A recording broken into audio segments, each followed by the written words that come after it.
I was actually participating in a program called UConn's Entrepreneur Boot Camp for Veterans.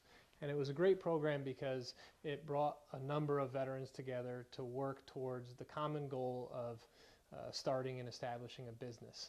And I found myself actually being able to function for the first time since I left the military in such a manner that was extremely productive. And I found out that it was really from the camaraderie of the group of vets that while we were working together, we were all inspiring each other, we were driving towards the same mission, and we were kind of feeding off each other. And so I felt that that supportive element of other vets living together, working together, feeding off of each other, helping each other, policing each other, I thought that that type of a group would be instrumental in helping get our veterans back on track. Supportive housing is the critical component to the work that we want to do with our veterans. First and foremost, it'll provide safe, attractive, affordable, well-designed, permanent housing, helping the veterans transition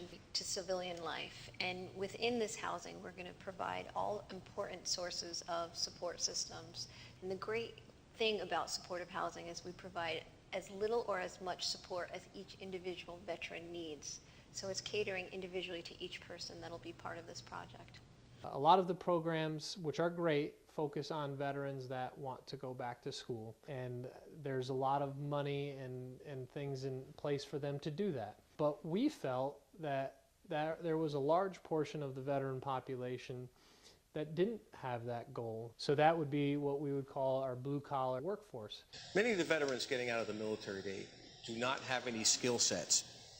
And that's that they can't translate what they did in the military to the civilian sector. What we're going to try and do is to get them into training programs to get them ready for the civilian sector. We're not going to go ahead and just train them and say, here's your certificate, thanks for your training, congratulations, go find a job. We want to make the connection to the employer so when that veteran is done with the training, completed it, they move right over to the employer. So we have an agreement with the employer basically that says we're going to hire this person after the training is done.